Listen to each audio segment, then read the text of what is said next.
तो good evening आप सभी को, जय हिंद। और अब हम शुरू करने वाले हैं अपना टॉपिक नंबर 3। ठीक है, तो नए सिलेबस का जो टॉपिक नंबर 3 है वो क्या है उसको देखते हैं सबसे पहले। तो टॉपिक नंबर 3 है वेदर एंड क्लाइमेट। ठीक है, तो वेदर एंड क्लाइमेट जो है ये आपका है टॉपिक नंबर 3। इसमें हमें पढ़ना है वेदर के बारे में और क्लाइमेट के बारे में। तो क्या होता है वेदर, क्या होता है क्लाइमेट, इसके बारे में जानेंगे इस टॉपिक में। ठीक है, दोनों डिफरेंट चीजें होती हैं। देखो, वेदर क्या होता है कि वेदर होता है आपके शॉर्ट टर्म के लिए, वेदर होता है शॉर्ट टर्म के लिए, और क्लाइमेट होता है लॉन्ग टर्म का एवरेज। ये मैं आपको पहले एक लेमन टाइप में समझा देता हूं, बाकी डिटेल में अभी हम देखेंगे एक एक करके। हमारे एटमॉस्फेयर की जो कंडीशंस होती हैं, अगर हम उसके शॉर्ट टर्म की बात करते हैं तो उसको वेदर कहा जाता है, और अगर हम उसके लॉन्ग टर्म के एवरेज की बात करते हैं तो उसको क्लाइमेट कहा जाता है। अब हम एक एक करके पढ़ेंगे। सबसे पहले हम बात करेंगे वेदर के बारे में। वेदर को हिंदी में कहा जाता है मौसम। वेदर को हिंदी में मौसम कहा जाता है। तो क्या होता है वेदर? तो weather is a state of earth atmosphere at a particular time and place. यानी एक पर्टिकुलर टाइम और प्लेस पर अर्थ का जो एटमॉस्फेयर होता है उसको वेदर कहा जाता है। ठीक है, troposphere extends to a height of 6 to 18 kilometres. It is less thick at the poles and thicker in the tropical zone. जो वेदर होता है वो आपको मोस्टली ट्रॉपिकल जो ट्रोपोस्फेयर है उसी में आपको देखने को मिलेगा। यानी कि सारे के सारे जो वेदर फिनोमेना होते हैं, वेदर कंडीशंस होती हैं, जैसे बारिश होती है, हवाएं चलती हैं, तो ये किस में होती हैं? ये केवल ट्रोपोस्फेयर में होती हैं। ट्रोपोस्फेयर जो है हमारे एटमॉस्फेयर की पहली लेयर होती है अर्थ से अगर हम बात करते हैं तो, और इसकी ऊंचाई जो है 6 से लेकर के 18 किलोमीटर तक होती है। ठीक है, ये पोल्स पर कम होती है और इक्वेटर पे ज्यादा होती है। यानी कि जो इसकी जो हाइट है 6 किलोमीटर ये होती है पोल्स पर, और जो 18 है ये होती है इक्वेटर पर। ठीक है, पोल्स पर इसकी हाइट कम होती है, इक्वेटर पे इसकी हाइट ज्यादा होती है। The elements of weather are, weather के एलिमेंट्स क्या क्या होते हैं, यानी वेदर में कौन कौन सी चीजें होती हैं? जैसे टेम्परेचर, जैसे प्रेसिपिटेशन यानी कि वर्षण यानी बारिश, एटमॉस्फेरिक प्रेशर जो एटमॉस्फेरिक प्रेशर होता है, ठीक है, विंड यानी हवाएं, एंड ह्यूमिडिटी यानी कि नमी। तो ये सारे एलिमेंट्स होते हैं किसके? वेदर के। ठीक है, स्लीट का मतलब क्या होता है? स्लीट एक फिनोमेना होता है। स्लीट ये क्या होता है? फ्रोजन और पार्टली फ्रोजन रेन। यानी जब इस तरह से बारिश होती है जिसमें ऐसा लगता है कई बार कि फ्रोजन फॉर्म में बारिश हो रही है, बर्फ के रूप में बारिश हो रही है, या पार्टली फ्रोजन रेन होती है, तो उसको स्लीट कहा जाता है, बर्फ की चादर कहा जाता है। यानी कई बार जब बारिश जो है ऐसी लगती है जैसे बर्फ की बारिश हो रही है, या पार्टली फ्रोजन रेन होती है, तो उसको स्लीट कहा जाता है या बर्फ की चादर कहा जाता है। ठीक है, आगे बढ़ते हैं। हेल क्या होता है? हेल मतलब होते हैं ओले। जो आपने देखा होगा बारिश में कई बार ओले पड़ जाते हैं, तो हेल मतलब होते हैं ओले। यानी small hard balls of ice that fall from the sky like rain. यानी कि छोटे छोटे हार्ड बॉल्स, कठोर balls of ice that fall from the sky, जो स्काई से गिरते हैं लाइक रेन, उसको कहा जाता है हेल। फोरकास्ट मतलब होता है भविष्यवाणी करना। जैसे आप वेदर फोरकास्ट करते हो कि भाई आने वाले समय में वेदर ऐसा होगा, आने वाले समय में धूप निकलेगी, आने वाले समय में बारिश होगी, तो इसको कहा जाता है फोरकास्ट, यानी कि भविष्यवाणी करना। तो प्रिडिक्ट और फाइंड आउट इन एडवांस, यानी पहले से एडवांस में ही किसी चीज को पता करना, प्रिडिक्ट करना, भविष्यवाणी करना, उसको कहा जाता है फोरकास्ट। और फोरकास्ट वर्ड का इस्तेमाल जो है ज्यादातर वेदर के लिए किया जाता है कि आप वेदर की फोरकास्टिंग करते हो, मौसम की भविष्यवाणी करते हो। इसके बाद आगे चलते हैं, traditional ways to predict the monsoon.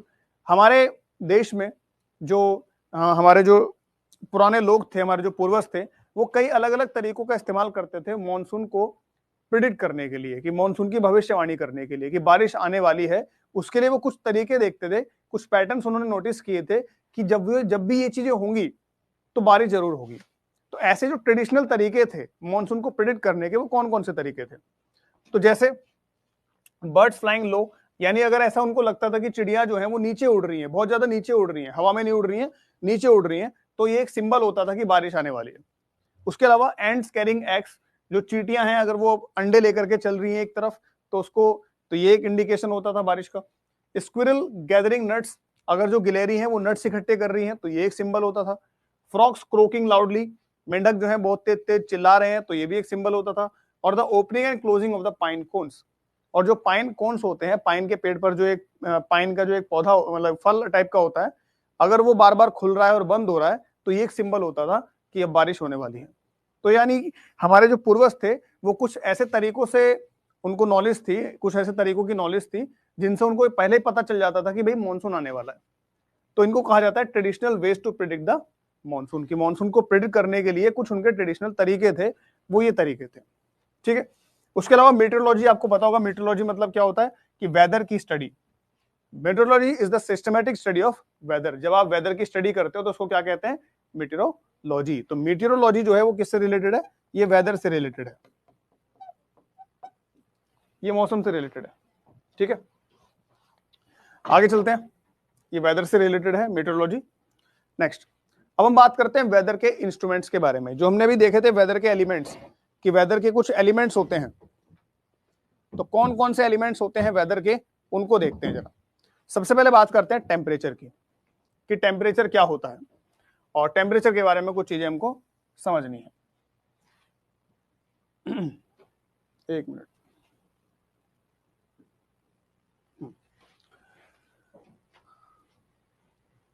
Pine cons क्या है सर? देखो पाइन कोन्स जो है, मैं आपको एक बार फोटो दिखाता हूं पाइन कोन्स की।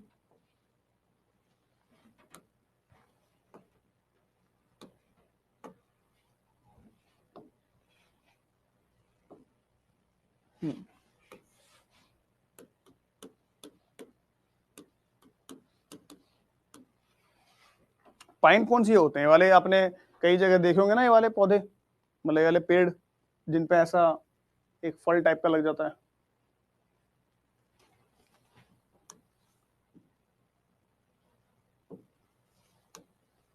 ये वाला फल जो आपने देखा होगा, तो इसके जो ये कोन्स होते हैं, इसकी जो ये स्किन होती है, कई बार ये बंद होती है, फैल जाती है, बंद होती है, फैल जाती है, तो ये भी एक तरह का सिंबल होता है। हाँ जी, अब बात करते हैं टेम्परेचर के बारे में। टेम्परेचर क्या है? टेम्परेचर जो है हमारे आसपास मौसम जो है गर्म है या ठंडा है, तो ये पता करने के लिए हम यूज करते हैं टेम्परेचर को। टेम्परेचर जो है केवल क्या बताता है हमको, कि किसी भी चीज के हॉटनेस या कूलनेस की जो डिग्री है, कि कितनी डिग्री वो गर्म है, कितनी डिग्री वो ठंडा है। तो ये जो वैल्यू आपको देता है किसी चीज के ठंडा या गर्म होने की, वो वैल्यू होती है टेम्परेचर। ठीक है, कोई चीज गर्म हो सकती है, कोई चीज ठंडी हो सकती है, लेकिन हमें एग्जैक्ट पता कैसे चलेगा कि ये कितनी गर्म है, कितनी ठंडी है? तो उसके लिए हम टेम्परेचर का यूज करते हैं। तो एम्बिएंट टेम्परेचर का मतलब क्या होता है? Of the immediate surroundings.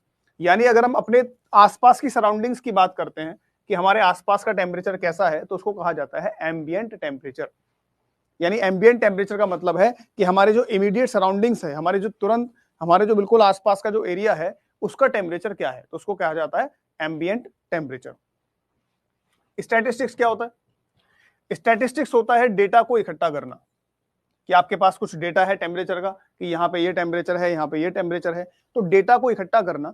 ये आप मैथमेटिक्स में आप पढ़ते भी हो, एक सब्जेक्ट होता है स्टैटिस्टिक्स मैथमेटिक्स में, जिसमें डेटा हैंडलिंग, ये ग्राफ्स, इन सब चीजों को पढ़ा जाता है, तो उसको स्टैटिस्टिक्स कहा जाता है। तो स्टैटिस्टिक्स क्या होता है? The technique of gathering and analysing information और डेटा।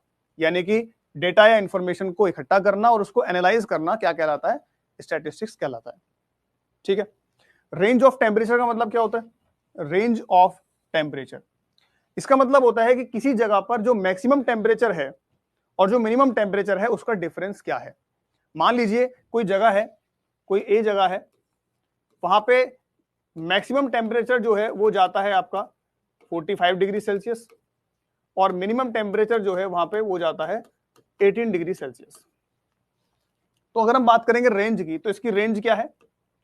इसकी रेंज है इन दोनों का डिफरेंस। तो इन दोनों का डिफरेंस कितना होगा?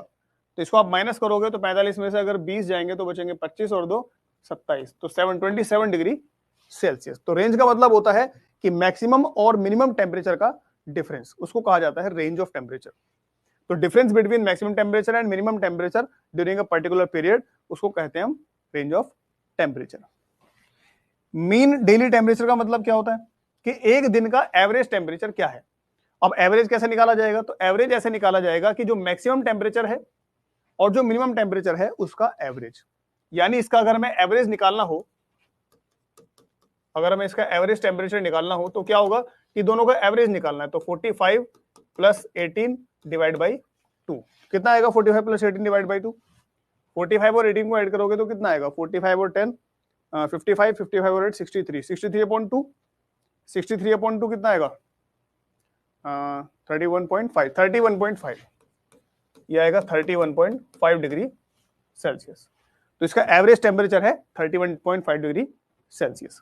तो एवरेज अगर निकालना है, यानी मीन डेली टेम्परेचर अगर निकालना है, तो उसके लिए क्या करना है हमको? उस जगह के मैक्सिमम टेम्परेचर और मिनिमम टेम्परेचर का एवरेज हमको कैलकुलेट करना है। ठीक है, तो ये टेम्परेचर के बारे में हमने समझा। उसके बाद भारत में एक मीटरोलॉजिकल डिपार्टमेंट बनाया गया, यानी कि मौसम को स्टडी करने के लिए, मौसम की भविष्यवाणी करने के लिए एक मौसम विभाग बनाया गया, मीटरोलॉजिकल डिपार्टमेंट बनाया गया। तो ये कब बनाया, इसका ईयर आपको याद रखना है, 1875 में बनाया गया था। 1875 में इसको बनाया गया था। ठीक है, इट्स मोटो इज आदित्य जयते वृष्टि। और इसका मोटो क्या है? इसका मोटो है आदित्य जयते वृष्टि। इसको मैंने हिंदी में भी लिखा है, यानी संस्कृत में भी लिखा है आदित्य जयते वृष्टि। और ये कहां से लिया गया है? तो ये लिया गया है मनुस्मृति से। मनुस्मृति से, जो कि हमारी जो एंशिएंट हिंदू बुक है, एंशिएंट सनातन धर्म की जो किताब है मनुस्मृति, वहां से लाइन ली गई है आदित्य जयते वृष्टि। आदित्य मतलब होता है सूर्य। ठीक है, सूरज को आदित्य कहा जाता है, उसका एक तरह से पर्यायवाची है आदित्य। और वृष्टि मतलब होता है बारिश, यानी सूरज की वजह से बारिश होती है, क्योंकि सूरज की वजह से ही इवेपोरेशन होता है, इवेपोरेशन से बादल बनते हैं और बादल से बारिश होती है। तो इसका मतलब है आदित्य जयते वृष्टि का मतलब है कि सूरज से ही बारिश होती है। ठीक है, तो आदित्य जयते वृष्टि जो है किसका मोटो है? तो ये मोटो है इंडियन मीटरोलॉजिकल डिपार्टमेंट का, और इसको बनाया गया था 1875 में। क्लियर है? ठीक है, चले अगला है प्रेसिपिटेशन। तो अभी हमने पढ़ा किसके बारे में? टेम्परेचर के बारे में। अब हम बात करते हैं प्रेसिपिटेशन के बारे में। प्रेसिपिटेशन क्या होती है? बारिश, यानी कि वर्षण। इसको हिंदी में वर्षण कहा जाता है, यानी कि वर्षा यानी बारिश। ठीक है, तो इसके बारे में क्या है? तो इसमें आपको एक चीज याद रखनी है, रेन गॉज। रेन गॉज क्या होता है? जिससे आप बारिश को मेजर करते हो कि कितनी बारिश हो रही है। इसको मेजर करने के लिए हम जो इंस्ट्रूमेंट यूज करते हैं उसको कहते हैं रेन गॉज। तो रेन गॉज का मतलब होता है an instrument which measure the amount of rainfall, यानी रेनफॉल कितनी हो रही है, बारिश कितनी हो रही है, उसको मेजर करने के लिए हम रेन गॉज का इस्तेमाल करते हैं। ठीक है, तो इसको याद रखना। अगला है एटमॉस्फेरिक प्रेशर। एटमॉस्फेरिक प्रेशर क्या होता है? यानी कि एटमॉस्फेयर के द्वारा हमारे ऊपर जो प्रेशर क्रिएट किया जाता है, यानी अभी हम जिस जगह पर हैं, हमारे ऊपर जितनी एयर है, वो एयर हमारे ऊपर एक प्रेशर क्रिएट करती है, तो उसी को कहा जाता है एटमॉस्फेरिक प्रेशर। अब हम जितना नीचे रहेंगे हमारे ऊपर उतनी ही ज्यादा एयर होगी, तो जितना हम नीचे रहेंगे उतना ही एटमॉस्फेरिक प्रेशर ज्यादा होगा। और जितना हम ऊपर जाएंगे, पहाड़ों पे जाएंगे, तो हमारे ऊपर की जो एयर है वो कम होती चली जाएगी, तो हमारे ऊपर से जो प्रेशर है वो कम होता चला जाएगा। यानी पहाड़ों पे एटमॉस्फेरिक प्रेशर कम होता है और सरफेस पे एटमॉस्फेरिक प्रेशर ज्यादा होता है। अगर हम समुद्र के और नीचे चले जाएंगे तो हमारे ऊपर बहुत ज्यादा एयर हो जाएगी, जिसकी वजह से एटमॉस्फेरिक प्रेशर बहुत ज्यादा हो जाएगा। तो आप ये चीज याद कर लेना कि हाइट के हिसाब से अगर हाइट बढ़ रही है तो एटमॉस्फेरिक प्रेशर घट रहा है, डिक्रीज होगा। ठीक है, the pressure exerted by the weight of the air above and around us, यानी कि हमारे ऊपर या हमारे आसपास जो एयर है वो हमारे ऊपर जितना प्रेशर क्रिएट करती है उसको हम कहते हैं atmospheric pressure. It is higher near the sea coast, ये सी कोस्ट के पास में ज्यादा होता है। And lower as we go higher up into the mountains, और धीरे धीरे कम होता चला जाता है अगर हम माउंटेन्स की तरफ जाते हैं। तो यानी ऊपर जाएंगे तो एटमॉस्फेरिक प्रेशर कम होगा और नीचे आएंगे तो एटमॉस्फेरिक प्रेशर ज्यादा होगा। तो इस पॉइंट को याद रखना, इंपॉर्टेंट पॉइंट है ये। डिप्रेशन का मतलब क्या होता है? अगर कहीं पे वर्ड आता है डिप्रेशन, तो डिप्रेशन मतलब होता है लो प्रेशर सिस्टम। अगर कहीं पे लो प्रेशर सिस्टम है तो उसको डिप्रेशन कहा जाता है। तो डिप्रेशन मतलब low pressure system which can sometimes develop into A storm और इवन ए साइक्लोन। तो कई बार जब लो प्रेशर सिस्टम होता है कहीं पर, तो वहां पे हवाएं चलती हैं, आंधी आती है, तूफान आता है, और कई बार वहां पे साइक्लोन भी आ सकता है। यानी समुद्र में जब कई बार लो प्रेशर सिस्टम बन जाता है तो वहां पे आंधी तूफान आने की शंकाएं होती हैं और साइक्लोन आने की संभावनाएं भी होती हैं। The instrument use to measure atmospheric pressure, atmospheric pressure को मेजर करने के लिए जिस इंस्ट्रूमेंट का यूज करते हैं उसको कहा जाता है बैरोमीटर। और एटमॉस्फेरिक प्रेशर को नापने के लिए जो यूनिट इस्तेमाल करते हैं वो यूनिट होती है मिलीबार। तो इन दोनों चीजों को याद रखना कि एटमॉस्फेरिक प्रेशर को मेजर करने के लिए यूज करते हैं बैरोमीटर और इसकी यूनिट होती है मिलीबार। ठीक है, एक वर्ड है एक्लिमेटाइज। एक्लिमेटाइज का मतलब क्या होता है कि नए क्लाइमेट के लिए या नई कंडीशन के लिए अपने आप को ढाल लेना। जैसे मान लीजिए अगर आप मैदान पर रहते हैं, प्लेन एरिया में रहते हैं और आप पहाड़ों पर जा रहे हैं, तो आपको पहाड़ों के हिसाब से अपने शरीर को ढालना पड़ता है, क्योंकि पहाड़ों का क्लाइमेट अलग है, वहां पे एटमॉस्फेरिक प्रेशर अलग है, ठीक है, वहां पे टेम्परेचर अलग है, तो आपको वहां के हिसाब से अपने बॉडी को एक्लिमेटाइज करना पड़ता है, वहां के हिसाब से अपनी बॉडी को आपको चेंज करना पड़ता है, तो उसको बोलते हैं एक्लिमेटाइज करना, यानी adjust to a new climate और न्यू कंडीशन। नए क्लाइमेट या नए कंडीशन के लिए खुद को एडजस्ट करना क्या कहलाता है? एक्लिमेटाइज कहलाता है। Depression not clear sir. Depression मतलब होता है, देखो कई बार जब समुद्र के एरिया में जब लो प्रेशर सिस्टम होता है, यानी कि जहां पे लो प्रेशर क्रिएट होता है, अब हवाएं जो होती हैं, आपको एक चीज याद करनी है कि हवाएं यानी विंड की डायरेक्शन क्या होती है हमेशा? तो विंड की डायरेक्शन होती है हाई प्रेशर से लो प्रेशर की तरफ। हवाएं हमेशा हाई प्रेशर से लो प्रेशर की तरफ चलती हैं। तो जहां पे लो प्रेशर होगा, ठीक है, कहीं पे भी जैसे सरफेस पे या कहीं समुद्र में जहां पे लो प्रेशर होगा, वहां पे हवाएं आएंगी बाहर से, हाई प्रेशर से लो प्रेशर की तरफ हवाएं आएंगी। उन हवाओं की वजह से कई बार तूफान आते हैं, उन हवाओं की वजह से कई बार साइक्लोन भी बन जाते हैं। तो उस एरिया को कहा जाता है डिप्रेशन, जहां पे लो प्रेशर सिस्टम है और वहां पे हवाओं के आने की वजह से तूफान क्रिएट होता है, साइक्लोन क्रिएट होता है, तो उसको डिप्रेशन कहा जाता है।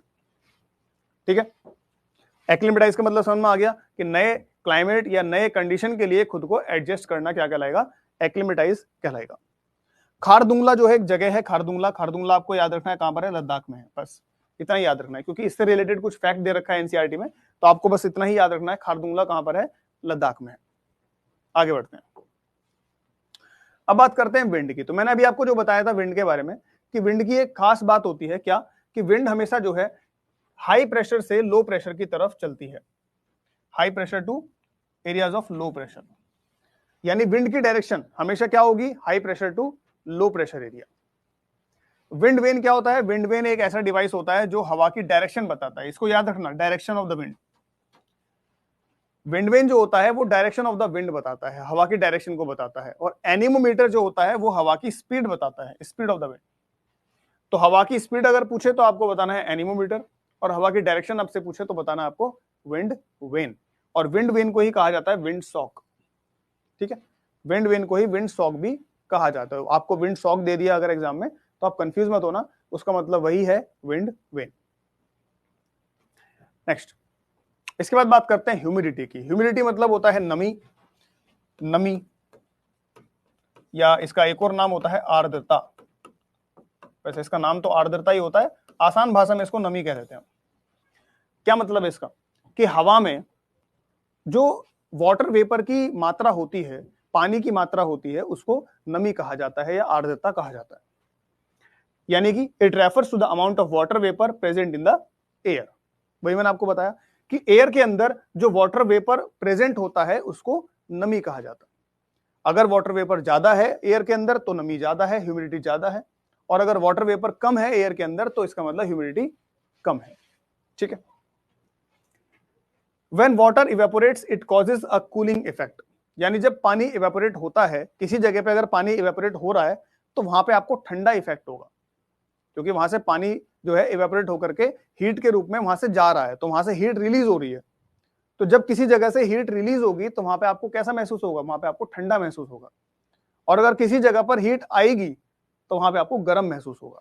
ये तो सिंपल सी बात है। अगर मान लीजिए आप ऐसे कमरे में बैठे हो जहां पे एसी चल रहा है, तो वहां से हीट रिलीज हो रही है तो आपको ठंडा महसूस होगा। और अगर मान लो आप किसी ऐसे कमरे में बैठे हो जहां पे कोई एसी नहीं है, कुछ नहीं है, बाहर से गर्म हवाएं आ रही है, लू चल रही है, तो आपको वहां पे गर्म महसूस होगा। तो जब इवेपोरेशन होता है तो वहां से हीट रिलीज होती है, तो उस जगह पर आपको ठंडा महसूस होगा। ठीक है, इफ ह्यूमिडिटी इज हाई, अगर ह्यूमिडिटी ज्यादा होगी, यानी कि अगर हवा के अंदर पानी की मात्रा ज्यादा होगी, वाटर इवेपोरेट्स स्लोली, तो पानी जो है वो धीरे धीरे इवेपोरेट होगा। इस पॉइंट को याद रखना, इंपॉर्टेंट पॉइंट है। अगर हवा के अंदर पानी की मात्रा ज्यादा है, यानी हवा के अंदर अगर ह्यूमिडिटी ज्यादा है, तो पानी धीरे धीरे इवेपोरेट होगा, क्योंकि वो पानी इवेपोरेट होकर कहां जाएगा? हवा के अंदर।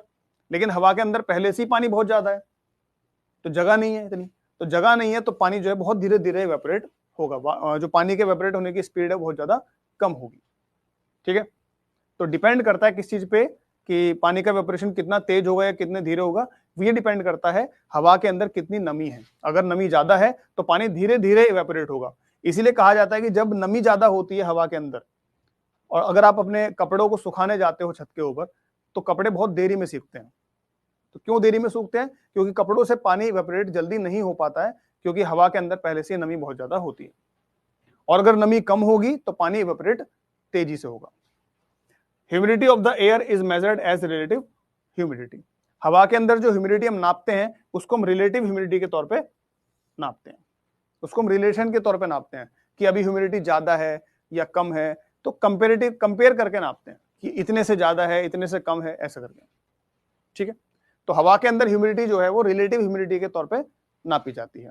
किससे नापी जाती है? तो कौन सा इंस्ट्रूमेंट होता है उसके लिए? तो उसके लिए होता है हाइग्रोमीटर। यानी ह्यूमिडिटी मेजर करने के लिए जो डिवाइस हम यूज करते हैं उसको क्या कहते हैं? हाइग्रोमीटर। तो इसमें कुछ पॉइंट्स हैं, आपको इंपॉर्टेंट पॉइंट्स याद रखने हैं। जैसे ह्यूमिडिटी होती क्या है? तो हवा के अंदर यानी एयर के अंदर जो वाटर वेपर अमाउंट होता है उसको ह्यूमिडिटी कहा जाता है। अगर ह्यूमिडिटी ज्यादा है, ठीक है, अगर ह्यूमिडिटी ज्यादा है तो पानी जो है धीरे धीरे इवेपोरेट होगा। अगर कहीं पे पानी इवेपोरेट हो रहा है तो वहां पे आपको ठंडा महसूस होगा। ठीक है, और ह्यूमिडिटी जो है हवा की उसको रिलेटिव ह्यूमिडिटी के तौर पे नापा जाता है। और किस डिवाइस से नापा जाता है? तो हाइग्रोमीटर से नापा जाता है। हाइग्रोमीटर से उसको मेजर करते हैं। ठीक है, आगे चलते हैं। अब बात करते हैं वेदर स्टेशंस की। वेदर स्टेशंस क्या होते हैं? तो वेदर स्टेशंस वो जगह होती है जहां से आप वेदर को फोरकास्ट करते हो, जहां से आप वेदर को एक तरह से आप उसको उसकी भविष्यवाणी करते हो, उसको कहा जाता है weather stations. An automated weather station, जिसको AWS कहा जाता है, ऑटोमेटेड वेदर स्टेशन, जो अपने आप ही आपको बताता रहता है कि भाई अभी ये होने वाला है, अभी ये होने वाला है, अभी बारिश होगी, अभी हवाएं चलेंगी। तो ये आपको बताता है ऑटोमेटेड वेदर स्टेशन, जो ऑटोमेटिकली काम करता है। Is a self operating system. Self operating system मतलब जो अपने आप काम करता हो। तो ऑटोमेटेड वेदर स्टेशन जो होते हैं वो एक सेल्फ ऑपरेटिंग सिस्टम होते हैं that uses various sensors to measure and record weather data, जो अलग अलग सेंसर्स का इस्तेमाल करते हैं वेदर के डेटा को इकट्ठा करने के लिए और आपको बताने के लिए कि अभी ये होने वाला है, अभी ये होने वाला है। ठीक है, तो इसको आप याद रखना, ऑटोमेटेड वेदर स्टेशंस ये अपने आप काम करते हैं और ये आपको वेदर के बारे में जानकारी देते हैं। इन 2023 में the national disaster management authority यानी NDMA, जिसके अंदर आता है NDRF, national disaster relief force, यानी कि देश में कहीं पे भी अगर कोई डिजास्टर आता है, जैसे मान लीजिए कहीं भूकंप आ जाए, कहीं सुनामी आ जाए, कहीं लैंडस्लाइड हो जाए, तो वहां पे हेल्प करने के लिए सबसे पहले कौन जाती है? NDRF जाती है। तो वो NDRF जो है वो कौन सी अथॉरिटी में आती है? तो नेशनल डिजास्टर मैनेजमेंट अथॉरिटी। तो 2023 में नेशनल डिजास्टर मैनेजमेंट अथॉरिटी ने एक AWS सेटअप किया था। AWS मतलब ऑटोमेटेड वेदर स्टेशन। कहां पे सेटअप किया था? तो एक ग्लेशियर लेक है, यानी ग्लेशियर की लेक है, कहां पे? सिक्किम में, उस जगह पर, जो कि 4800 मीटर की ऊंचाई पर है।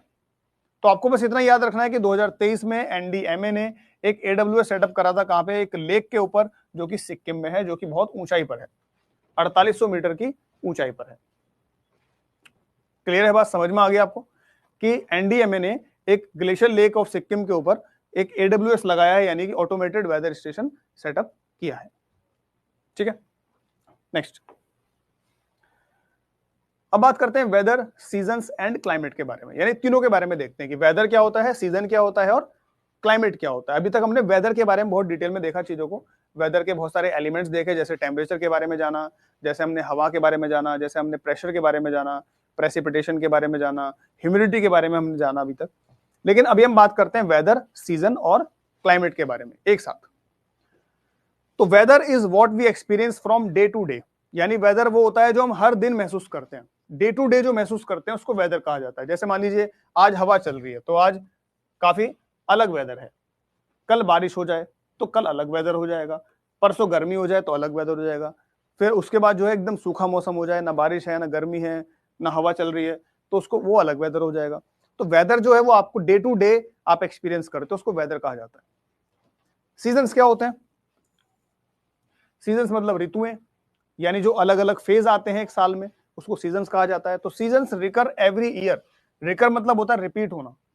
सीजन जो होते हैं वो हर साल रिपीट होते हैं, कि भाई जो गर्मी का सीजन है वो हर साल रिपीट होगा, वो हर साल आएगा। ये सर्दी का सीजन जो अभी आ रहा है ये हर साल आएगा, बारिश का सीजन हर साल आएगा। तो सीजन वो होते हैं जो हर साल रिपीट होते हैं। And the weather of a place is different in every season, और हर एक सीजन में एक जगह का जो वेदर होता है वो अलग होता है। जैसे मान लीजिए गर्मी में वेदर अलग होता है, सर्दी में वेदर अलग होता है, तो वेदर चेंज होता है किसके हिसाब से? सीजन के हिसाब से। जैसा सीजन होगा वैसा ही वेदर होगा। क्लियर है? समझ में आ रहा है?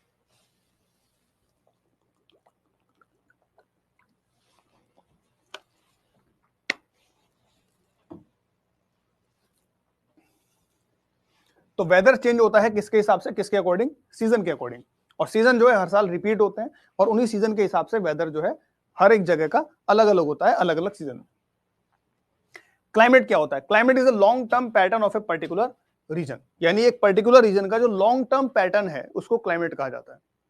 कि भारत का लॉन्ग टर्म जो पैटर्न है एटमॉस्फेयर का वो कैसा है? वो मॉनसूनी क्लाइमेट है। तो हमारा जो क्लाइमेट है मॉनसून क्लाइमेट कहा जाता है। ऐसी हर जगह का अलग अलग क्लाइमेट होता है। जो आप नॉर्थ में जाओगे तो ब्रिटेन में, रशिया में, वहां पे ठंडा क्लाइमेट पाया जाएगा। आप अफ्रीका की तरफ आओगे तो वहां पे गर्म क्लाइमेट माना जाएगा। तो क्लाइमेट होता है किसी जगह का, किसी पर्टिकुलर रीजन का लॉन्ग टर्म का। तो इसलिए मैंने आपको स्टार्टिंग में बताया था कि वेदर होता है शॉर्ट टर्म का और क्लाइमेट होता है लॉन्ग टर्म का एवरेज। तो क्लाइमेट जो है is the long term pattern in a particular reason.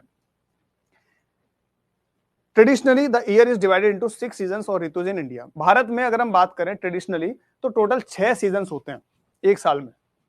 Normally हम 3 ही सीजन बोलते हैं कि गर्मी, सर्दी, बारिश, लेकिन भारत के अंदर ट्रेडिशनली 6 सीजन माने जाते हैं। कौन कौन से 6 सीजन होते हैं? 6 सीजन्स। इनको हिंदी में कहते हैं ऋतुज, ऋतुएं। ठीक है, तो कौन कौन से 6 सीजन होते हैं भारत में? एक होता है वसंत या बसंत, बसंत होता है स्प्रिंग सीजन। एक होता है ग्रीष्म, ग्रीष्म यानी गर्मी। एक होती है वर्षा यानी रेनी सीजन। एक होती है शरद ऋतु यानी कि ऑटम सीजन, पतझड़ का मौसम। एक होता है हेमंत यानी प्री विंटर, यानी सर्दियों से थोड़ा पहले का जो एक वेदर होता है, एक सीजन आता है, उसको हेमंत कहा जाता है। और फिर आता है शिशिर यानी कि विंटर सीजन। तो भारत में ट्रेडिशनली 6 सीजन बताए जाते हैं कि टोटल 6 सीजन होते हैं। कौन कौन से? तो वसंत यानी स्प्रिंग, ग्रीष्म यानी कि समर, वर्षा यानी कि रेनी सीजन, शरद यानी कि ऑटम सीजन, हेमंत यानी कि प्री विंटर, और शिशिर यानी कि विंटर सीजन। ठीक है, तो इनको याद रखना। टोटल कितने हैं? 6। और कौन कौन से हैं उन सब के नाम, और वो भी सीरीज में। तो ये सीरीज है पूरी। पहले वसंत आएगा, फिर ग्रीष्म आएगा, फिर वर्षा आएगी, फिर शरद, फिर हेमंत, और फिर शिशिर। ठीक है, इसकी सीरीज भी याद रखना और टोटल कितने होते हैं वो भी याद रखना। अब बात करते हैं types of climates in India. Bharat में कितने टाइप का क्लाइमेट पाया जाता है? कितने तरह का क्लाइमेट भारत में पाया जाता है? तो सबसे पहले बात करते हैं हिमालयन माउंटेन्स की। हिमालयन माउंटेन्स में कैसा क्लाइमेट है? तो वहां पे पाया जाता है एल्पाइन क्लाइमेट। ये आपको सारे नाम याद करने पड़ेंगे।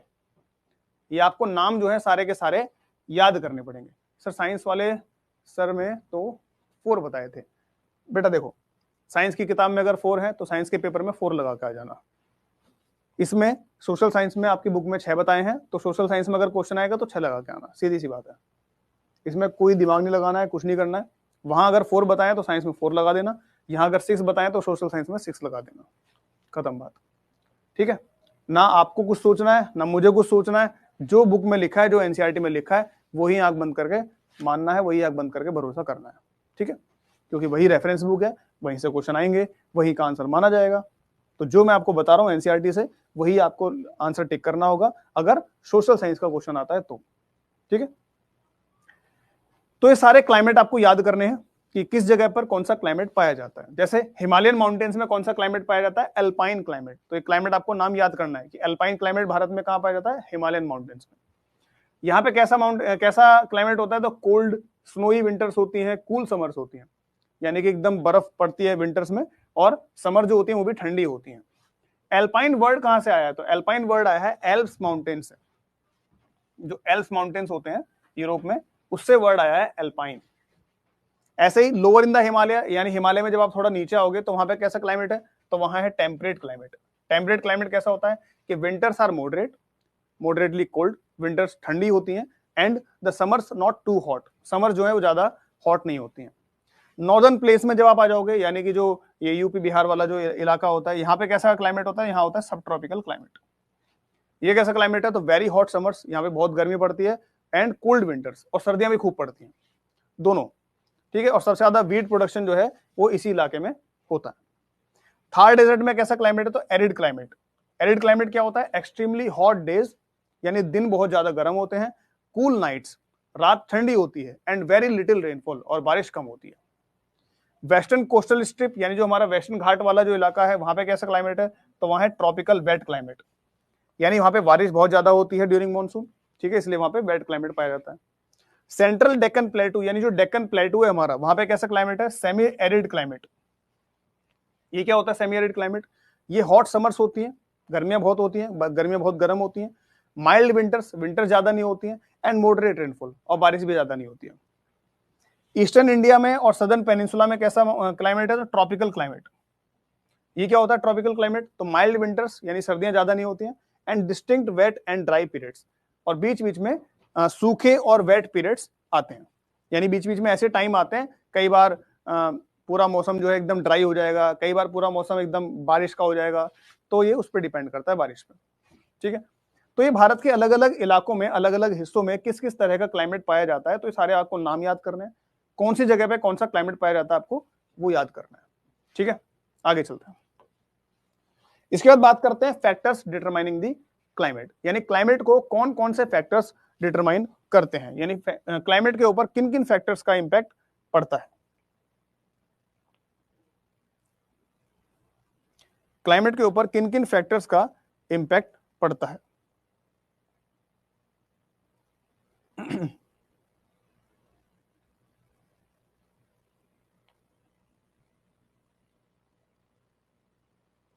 चलिए,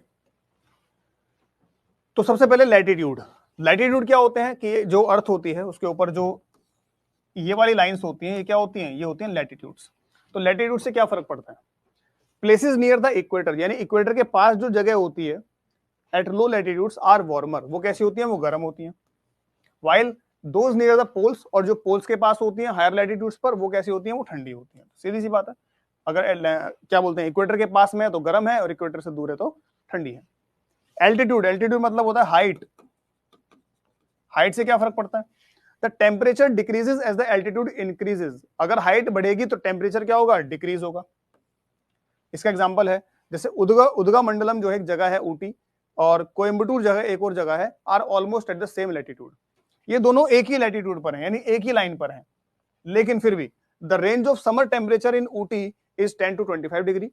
लेकिन समर टेम्परेचर का जो रेंज है ऊटी में, उदगा मंडलम में, वो है 10 से 25 डिग्री। वाइल डेट इन कोयम्बटूर, और कोयम्बटूर में क्या है? 25 से 38 डिग्री। क्यों है? क्योंकि ऊटी जो है वो एक हिल स्टेशन है, क्योंकि ऊटी जो है वो हाइट पर है, ऊंचाई पर है, तो हाइट पर होने की वजह से जो वहां का टेम्परेचर है वो कम पाया जाता है, और कोयम्बटूर का टेम्परेचर ज्यादा पाया जाता है क्योंकि वो सरफेस पर है। तो हाइट बढ़ने से टेम्परेचर क्या होता है? डिक्रीज होता है। उसी का एग्जांपल है ऊटी यानी कि उदगा मंडलम। आगे बढ़ते हैं, अब बात करते हैं प्रॉक्सिमिटी टू द सी, यानी समुद्र के पास होने से क्या फर्क पड़ता है। तो टेम्परेचर इन कोस्टल एरियाज, जो कोस्टल एरियाज होते हैं यानी समुद्र के पास के जो एरियाज होते हैं, वहां का जो टेम्परेचर होता है वो ज्यादा वेरी नहीं करता, यानी उसमें ज्यादा चेंज नहीं आता। कैसे नहीं कि टेम्परेचर बहुत ज्यादा हो गया, बहुत कम हो गया, वो टेम्परेचर लगभग एक जैसा रहता है, बराबर जैसा रहता है। यानी कि कोस्टल एरियाज का जो टेम्परेचर होता है उसमें ज्यादा चेंजेस नहीं आते हैं। The summers are not too hot, summers बहुत ज्यादा गर्म नहीं होती हैं, and the winters are not too cold, और विंटर्स ज्यादा ठंडी नहीं होती हैं। वहीं अगर आप अंदर की तरफ मूव करते हो, कोस्टल एरिया से अंदर की तरफ मूव करते हो, यानी लैंड एरिया की तरफ मूव करते हो, तो वहां पे जो है बहुत ज्यादा आपको टेम्परेचर में चेंजेस दिखाई देंगे। तो वहां पे टेम्परेचर कैसे हो जाएंगे? एक्सट्रीम हो जाएंगे, गर्मी भी बहुत ज्यादा होगी और सर्दी भी बहुत ज्यादा होगी। जैसे आप एग्जांपल के लिए ले सकते हो कि मुंबई में टेम्परेचर ज्यादा चेंज नहीं होता गर्मी सर्दी में, लेकिन आप दिल्ली की बात करोगे तो दिल्ली में टेम्परेचर बहुत चेंज होता है, गर्मी में बहुत ज्यादा होता है, सर्दी में बहुत कम होता है, ठीक है। अगला है विंड्स, यानी हवाएं। हवाओं से क्या फर्क पड़ता है? तो winds blowing from the west, Arabia and Afghanistan, तो जो हवाएं हमारी तरफ वेस्ट से आती हैं, यानी अरेबिया से, सऊदी अरेबिया से आती हैं, अफगानिस्तान से आती हैं, वो ड्राई एयर लेकर के आती हैं, ड्राई एंड हॉट एयर लेकर के आती हैं, गर्म और सूखी हवाएं लेकर के आती हैं, पंजाब में, हरियाणा में, राजस्थान में, एमपी में, जिनको कई बार लू कहा जाता है कि लू चल रही है। वहीं सर्दियों में cold winds from across the Himalayas, सर्दियों में जो हिमालय की तरफ से जो ठंडी हवाएं आती हैं वो क्या लेकर के आती हैं? वो कोल्ड वेव्स लेकर के आती हैं। तो कई बार हवाओं की वजह से भी क्लाइमेट चेंज हो जाता है। अगर गर्म हवाएं आ रही हैं तो वो गर्म क्लाइमेट कर देंगी, ठंडी हवाएं आ रही हैं तो वो ठंडा क्लाइमेट कर देंगी। तो अगला फैक्टर क्या होता है? हवाएं यानी कि विंड्स। अगला है टोपोग्राफी। टोपोग्राफी मतलब होता है लैंडफॉर्म, किसी जगह की क्या लैंडफॉर्म है, पहाड़ है, प्लेटू है, मैदान है, डेल्टा है, क्या है, उसको बोलते हैं टोपोग्राफी। तो इससे क्या फर्क पड़ता है कि the totality of the physical surface features of an area, this में इंक्लूड माउंटेन्स, इसमें क्या क्या आ सकते हैं, mountains, hills, valley, slopes, coast etcetera, इन सभी को हम कंबाइंडली क्या बोलते हैं, टोपोग्राफी कहते हैं। Himalayas and the Karakoram ranges protect the Indian subcontinent from the winds of the cold desert of Central Asia. यानी सेंट्रल एशिया में जो कोल्ड डेजर्ट है, जैसे गोबी, गोबी का जो रेगिस्तान है बहुत ठंडा रेगिस्तान है, ठीक है, तिब्बत बहुत ठंडा है, तो वहां से जो ठंडी हवाएं आती हैं उनको भारत में आने से कौन रोकते हैं, हिमालयन माउंटेन्स। तो हिमालयन माउंटेन जो है वो हमें प्रोटेक्ट करते हैं, किससे, कि जो ठंडी हवाएं आती हैं, winds from the cold desert of Central Asia, Central Asia से जो ठंडी हवाएं आती हैं उनसे बचाने का काम कौन करते हैं, हिमालयन माउंटेन्स। माइक्रो क्लाइमेट क्या होता है, किसी छोटी जगह का जो क्लाइमेट होता है, किसी छोटे एरिया का, स्मॉल एरिया का जो क्लाइमेट होता है उसको माइक्रो क्लाइमेट कहा जाता है। माइक्रो मतलब छोटा, सूक्ष्म, तो किसी छोटी सी जगह का जो क्लाइमेट है उसको माइक्रो क्लाइमेट कहते हैं। तो micro climate is a climate localised in a small area which differs from the climate in the surrounding region, जो अपने आसपास के क्लाइमेट से डिफरेंट होता है, लेकिन उस पर्टिकुलर छोटी सी जगह का जो क्लाइमेट है उसको क्या कहते हैं, माइक्रो क्लाइमेट कहते हैं। आगे बात करते हैं मॉनसून के बारे में, ठीक है, थोड़ा सा इसका पार्ट नीचे आ रहा है, एक मिनट।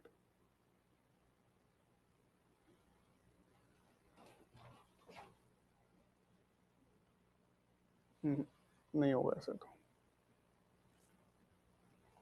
चलिए कोई नहीं। हाँ, मॉनसून के बारे में देखते हैं। The monsoon word comes from the Arabic word मौसम। मौसम मतलब क्या होता है, बारिश, जो बारिश आती है हमारे देश में मॉनसून सीजन में। तो मॉनसून जो वर्ड है वो कहां से आया है, वो एक अरेबिक शब्द से आया है, मौसम से। ये क्या है, मौसम, मौसम का मतलब होता है सीजन, मौसम meaning season, refers to seasonal winds over a large area of the Indian Ocean and surrounding regions including Australia, Africa and South Asia। तो बहुत बड़े एरिया में जो हवाएं आती हैं अपने साथ में, जो बारिश लेकर के आती हैं, उसको कहते हैं मॉनसून। कहां कहां पे, जैसे ऑस्ट्रेलिया में, एशिया में, साउथ एशिया में, अफ्रीका में, ठीक है। और ये जो वर्ड है मौसम, ये कहां से आया है, वो अरेबिक शब्द से आया है। The monsoon rains typically advance from the southern tip of India in early June. हमारे यहाँ जो मॉनसून रेन्स आती हैं वो कहां से एंटर करती है, तो साउथ वेस्ट, जो हमारे यहाँ जो इलाका है साउथ वेस्ट, वहां से एंटर करती है, सदर्न टिप ऑफ इंडिया से एंटर करती है केरल की तरफ से। कब, तो जून में।